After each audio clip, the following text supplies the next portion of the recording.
Saudações, queridos e queridas! É um prazer inestimável estar aqui para mais uma aula de filosofia. E o tema da nossa aula de hoje é o Sartre e o existencialismo. Está preparado? Vamos nessa? Então vamos lá. Para a gente falar um pouquinho do Sartre, nós precisamos entender o contexto histórico da filosofia e o contexto histórico em que o Sartre vai existir. Então, antes de mais nada, vamos situar um pouquinho a filosofia no seu plano geral. Então, vamos lembrar da tradição platônica da filosofia, que consegue fazer um dualismo psicofísico. O que isso significa? Que o Platão foi responsável por falar que o ser humano era composto de duas matérias, de corpo e de alma, onde o corpo perceberia o mundo material e a alma perceberia o mundo inteligível, certo? E o corpo também poderíamos falar do mundo sensível, então esse dualismo entre mundo sensível e o mundo inteligível, e consequentemente, para o Platão, o mundo inteligível estaria todas as essências, as verdades absolutas, o caráter imutável das coisas, principalmente no que tange às ideias. Pois bem, na filosofia contemporânea, essa que surge pós as grandes revoluções burguesas, a Revolução Francesa, a Revolução Industrial, traz aí também uma reflexão sobre o ser e o ente, que vai tentar caracterizar o que significa a essência, se é que existe uma essência do ser humano, e como esse ser humano se apresenta. Então essa diferenciação do ser como um corpo presente, o ente, aquilo que ele significa. E aí nós precisamos pensar numa linha de pensamento filosófico que surge nesse bojo do século XIX e do século XX, que vai até um pouco contrastar com aquilo que vinha se desenvolvendo na sociologia, por exemplo, que era o empirismo, que é a fenomenologia. O que isso significa? No estrito senso da palavra, é o estudo dos fenômenos, tá?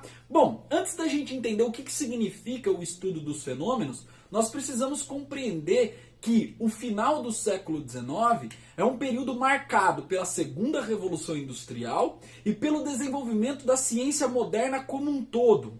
Nós vamos assistir o desenvolvimento da teoria darwinista de explicação da origem das espécies, fundamental para influenciar outras maneiras de produzir ciência, e essa concepção de leis gerais para a natureza vai influenciar também sociólogos e filósofos. Para a gente fazer uma reflexão bastante simples, o Marx foi um desses indivíduos que também se influenciou por essa teoria para entender leis gerais de funcionamento da sociedade. E ele conseguiu criando um método de análise que chama materialismo histórico dialético. Se você não assistiu ainda a aula sobre Marx, está aqui no canal e aproveita para assistir.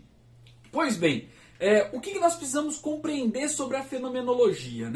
Se é o estudo dos fenômenos, ou seja, o estudo está voltado para algo que é racionalizado. E os fenômenos é aquilo que é compreendido também, não é só, mas também pela materialidade. Então o que nós precisamos compreender é que essa galera da fenomenologia, principalmente com um nome chamado Edmund Husserl, é um cara, é uma galera também que vai compreender que não deve haver oposição entre o empírico e o idealismo, que eles estão intimamente ligados. Então isso rompe com a tradição platônica de separação e de uma verdade absoluta no plano racional. E também rompe com a compreensão de uma filosofia apenas especulativa, que estaria só nos planos das formas, da racionalidade. Então é uma filosofia que traz aí aspectos também do mundo concreto, do mundo natural. Tá? E aí, uma frase bastante interessante para a gente fazer uma reflexão é que toda consciência é consciência de alguma coisa. O que isso significa? Que a consciência ela não existiria por si só. Tá? Ela é uma consciência que reflete sobre algo que se apresenta para mim. Tá? Então, a apresentação desse algo é o fenômeno. A forma com que se apresenta é um fenômeno. E aí, a forma com que eu compreendo e eu estudo esse fenômeno é o que a gente chama de fenomenologia. Ou seja, como a coisa se apresenta e, consequentemente, a minha consciência capta essa apresentação. Então, essa forma que a minha consciência capta esse fenômeno é o que o Edmund Husserl e também a galera da fenomenologia vai se debruçar para estudar. Como que a nossa consciência funciona, né? E como que ela entende o mundo a partir dessa apresentação de fenômenos, tá? Então, o que a gente percebe é que, fundamentalmente, na fenomenologia, não há separação entre o mundo, né, em si e a consciência em si. Eles estão intimamente ligados porque cria um vínculo, né, de objeto e racionalidade, de mundo material e mundo imaterial, de ser e de ente, beleza? É importante a gente compreender também aí, né, aspectos importantes da filosofia que já compreendia o ser humano como dentro dessa natureza, desse todo, né? Como, por exemplo, os estudos de Nietzsche depois, no século XIX, que vão ser importantíssimos para trabalhar esse conceito específico de tentar falar que o ser humano não está além da natureza, não está superior à natureza, ele faz parte do todo da natureza, tá? Pois bem, vamos então falar do existencialismo. Agora que a gente estudou como que a filosofia ela vem se apresentando no século XIX, nós vamos falar um pouquinho da filosofia do século XX com o Jean-Paul Sartre. Como vocês podem ver, ele é um sujeito do século XX, nascido em 1905 e vai morrer em 1980, então ele é um filósofo bastante contemporâneo, bastante recente, né? Ele é francês e a sua teoria é uma teoria humanista e materialista. O que isso significa? Que ele vai depositar todas as suas energias de teoria filosófica sobre as atitudes dos seres humanos. Então, os seres humanos são fundamentais para a constituição do seu próprio ser, do seu próprio indivíduo. Então, toda vez que a gente fala em humanista, a gente não está falando que o indivíduo é solidário, não é isso. Tá? Isso ficou marcado no senso comum. Ser humanista significa que o ser humano pode ser concebido, né, como construtor da sua própria política, da sua própria relação social, da sua própria cultura e assim sucessivamente. Então, se eu acredito que o ser humano é dotado, né, dessa capacidade de transformar a si mesmo e o mundo, nós estamos falando que o Jean-Paul Sartre é um materialista também. Ou seja, de acreditar que o estudo das coisas se dá essencialmente, olha só, essencialmente, se o Sartre visse ele poderia ficar bravo até, mas essencialmente no mundo concreto. Tudo bem? Bom, agora já dá pra gente entender um pouco. Se ele é humanista e se ele é materialista, significa que ele também é um comunista, filiado ao Partido Comunista Francês, inclusive. E ele é um dos grandes teóricos que vai influenciar Maio de 68. Vamos lá com calma. Embora o Sartre tenha sofrido muitas críticas ao longo da sua vida por parte dos comunistas de acreditar que a sua filosofia era muito individualista, e nós vamos entender o porquê, né? As pessoas acreditavam nisso. O Sartre também influenciou um movimento de maio de 68, que foi um movimento que questionava as duas concepções em moda no mundo naquele período. O que isso significa? Né? Que 68 é o período da experiência da Guerra Fria, onde o mundo se dividia em pelo menos dois blocos econômicos, os socialistas e os comunistas. E maio de 68 surge como um movimento numa tentativa de romper com essas tradições econômicas que eram pautadas, segundo eles, por totalitarismos, certo? Então, o questionamento do mundo burguês, do mundo capitalista e da dominação do indivíduo, né? E também o questionamento por parte do Estado socialista formado a partir da União Soviética, que também, segundo eles, segundo esses protestantes aí, também tinha uma concepção totalitária de mundo.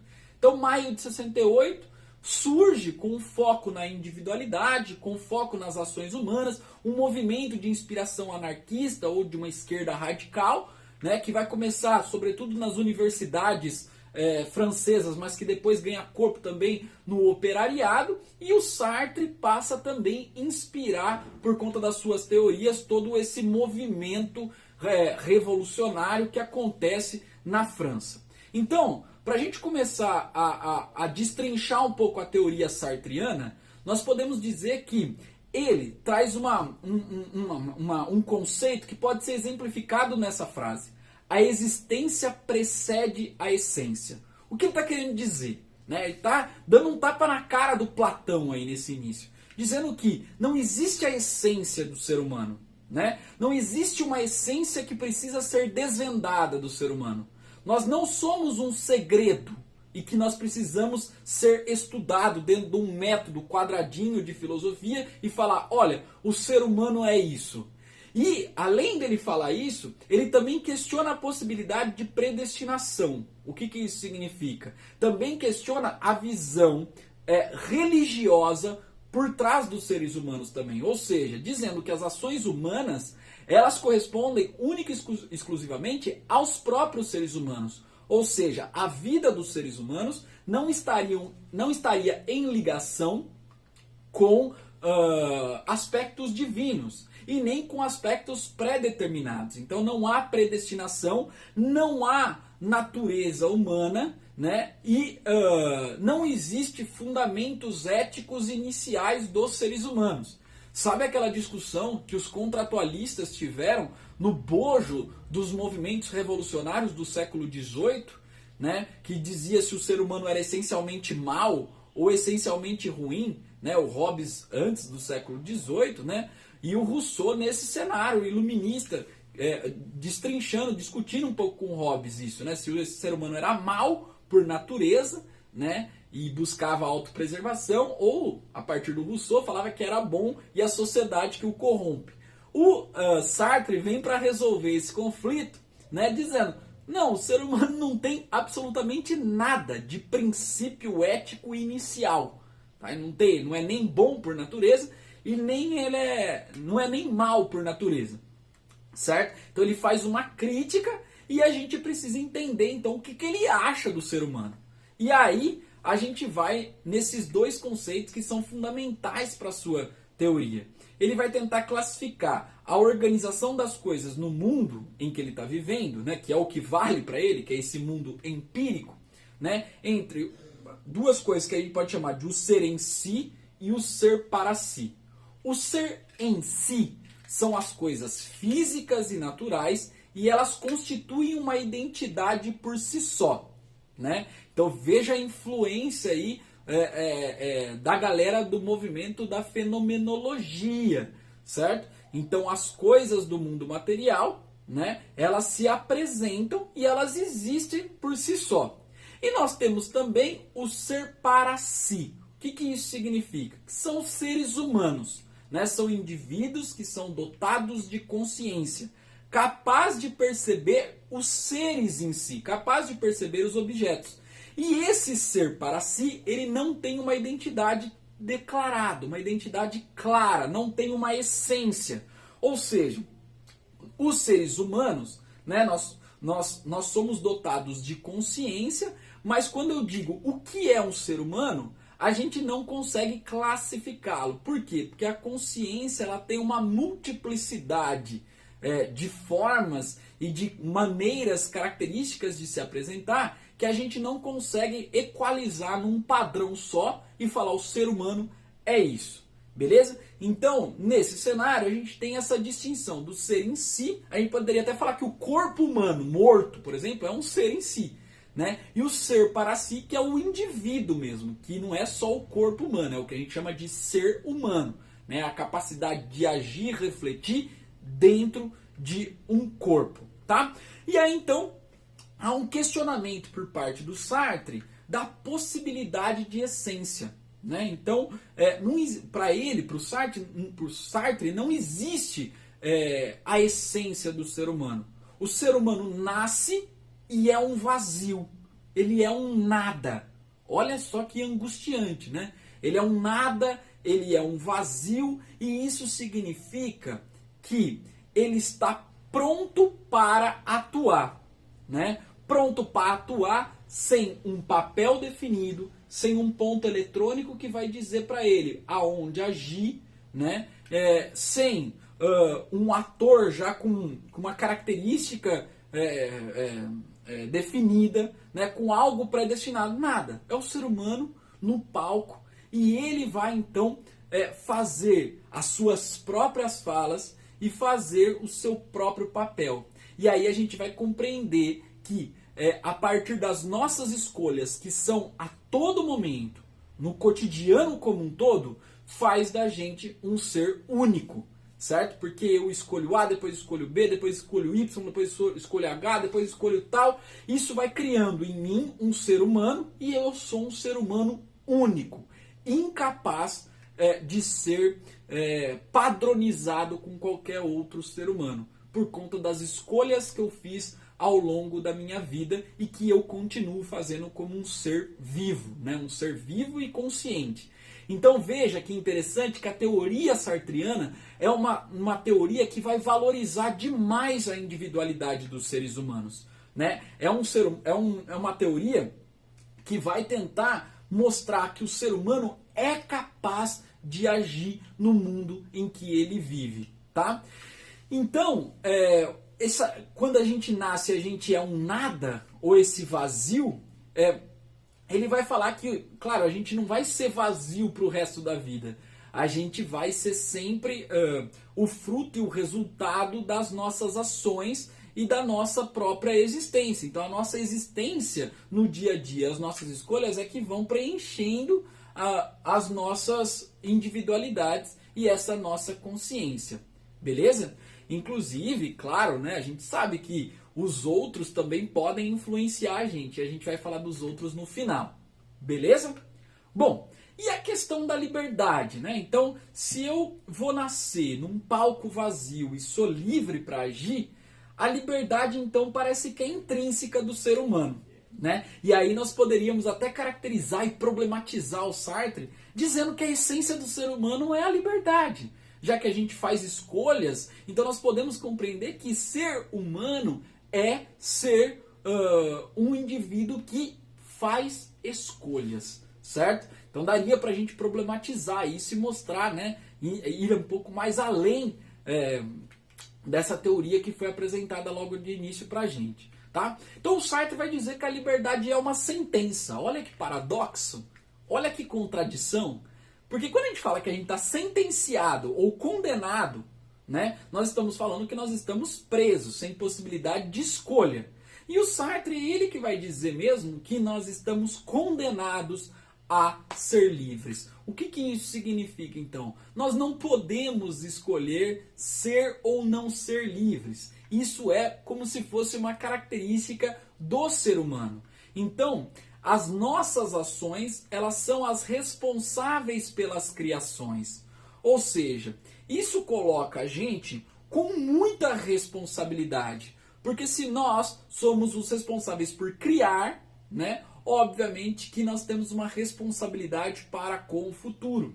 Então, isso significa dizer que as coisas que foram construídas no mundo, tanto politicamente, culturalmente ou socialmente, elas não foram construídas como um dado da natureza ou como um dado divino. Isso coloca o ser humano como protagonista dos problemas e das soluções dos seus problemas. Então vamos pensar no caso do racismo, né?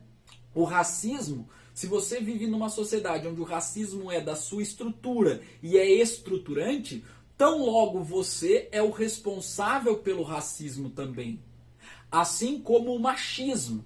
Então veja que essas características, que são características sociais, o Sartre coloca um ponto fundamental na filosofia para a gente refletir esses pontos como criações humanas, tá? E põe a responsabilidade nos indivíduos.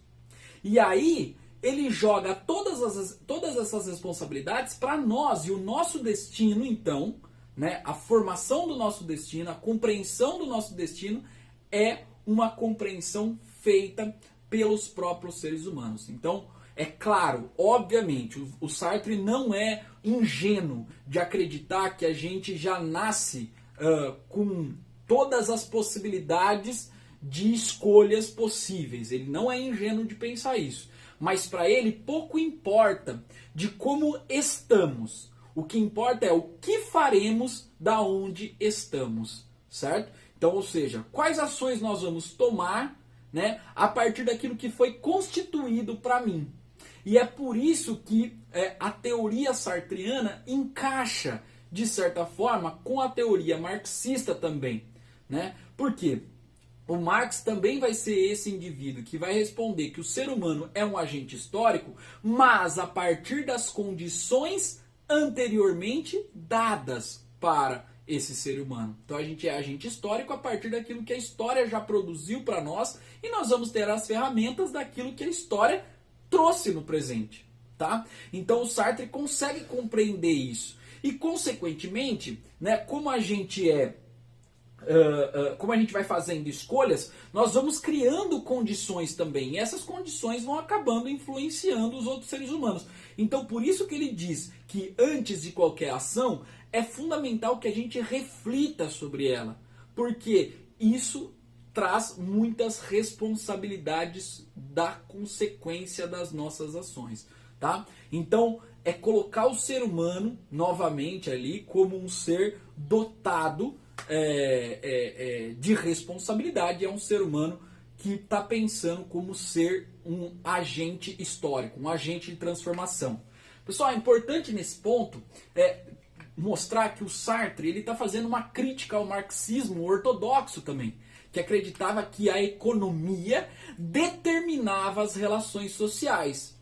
E se você teve a aula de Marx comigo, você percebeu que desse marxismo ortodoxo nós passamos para um marxismo mais contemporâneo, que é um marxismo mais dialético, que vai dizer não, a economia influencia e tem um papel de protagonista mesmo nas balizas das relações sociais. Mas nós podemos compreender que a superestrutura também influencia a infraestrutura numa relação dialética, não numa relação de reflexo da infraestrutura perante a superestrutura, né? Então veja a importância que o Sartre vai dar para essa subjetividade que antes, né, não tinha espaço no pensamento marxista, tá? Então, essa visão nada mais é do que uma visão humanista de colocar o ser humano como um ser responsável pelas suas próprias mudanças. Bom, a pergunta que fica essa teoria sartriana é uma teoria pessimista ou uma teoria otimista? Você já deve estar pensando no seguinte, bom, do ponto de vista do pessimismo, por conta da gente ter que fazer muitas escolhas, isso me gera muita responsabilidade. E ter muitas responsabilidades me gera angústia. Mas também tem algo tem algo otimista, que é a possibilidade da gente poder escolher. Então o Sartre vai dizer que a sua teoria é uma teoria otimista, que vai demonstrar que os seres humanos eles são capazes, eles podem ser capazes de transformar a sua realidade a partir das suas ações individuais, né? E se você ficar muito angustiado com isso e querer transferir essas responsabilidades para outras pessoas, né? Inclusive fica colocando a culpa nos outros, sabe? Ah, eu não agi porque tal pessoa fez isso, né? Eu não fiz tal coisa porque tal situação não me permitiu. Quando você então coloca responsabilidade nos outros, tirando a sua própria responsabilidade, o Sartre vai dizer que você está agindo em má fé. Então veja que o Sartre coloca em jogo novamente duas palavras fundamentais do século XIX, né? Que é a angústia e que é uma agora que ele vai buscar a partir dessa angústia, que é a má fé, que é como você agisse sempre se auto-enganando, como se você não fosse capaz de absolutamente nada. Então você estaria se transformando, né, através de uma atitude individual, de um ser em si, deixando de ser um ser para si, que é um ser dotado de consciência. Beleza? Bom, e por último, né, nós temos aí a nossa relação com o outro. Porque a gente sabe que, por mais que o Sartre esteja falando que a nossa relação individual ela é fundamental, as nossas práticas individuais elas são fundamentais na transformação do mundo, nós não podemos esquecer que nós só existimos por conta do outro. O outro ajuda a gente a ter as nossas relações sociais. Só a gente pensar, a gente não consegue se alimentar sem o outro, né? A gente não consegue viver sem o outro, a gente só faz política por conta do outro e a gente só existe por conta do outro. O ser humano, né, retomando aí aquela frase do Aristóteles, é um animal político, é um ser social. Então, consequentemente, a gente não consegue viver sozinho.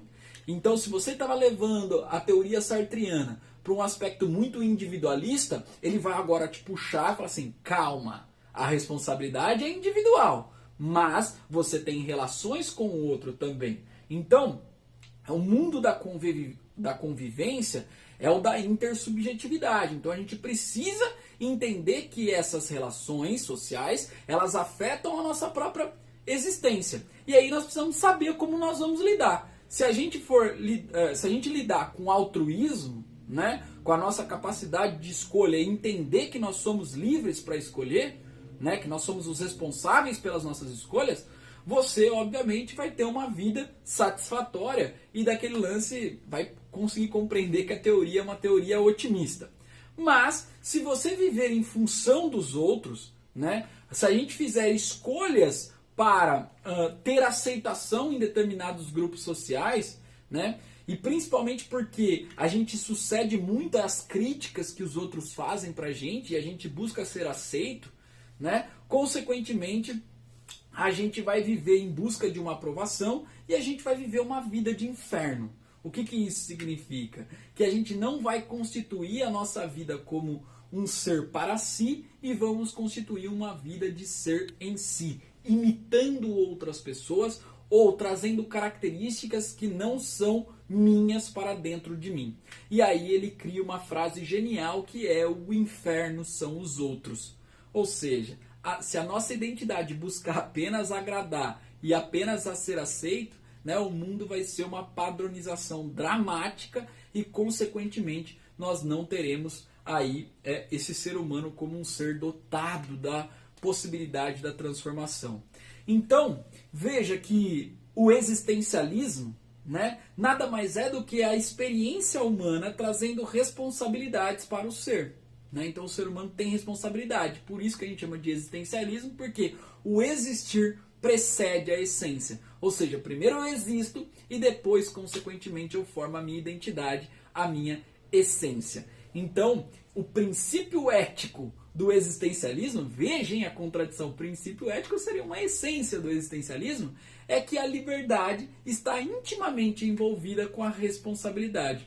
E se a gente, por exemplo, se silencia de determinadas situações que acontecem na nossa vida, por exemplo, perante a uma injustiça, perante a um racismo, perante a um machismo, perante a um fascismo, por exemplo, nós estaríamos esvaziando a nossa essência. Então é importante que, como sujeitos políticos, sujeitos de responsabilidade, nós busquemos sempre atuar através das nossas ações pensadas e que nós tornemos também sempre seres para si.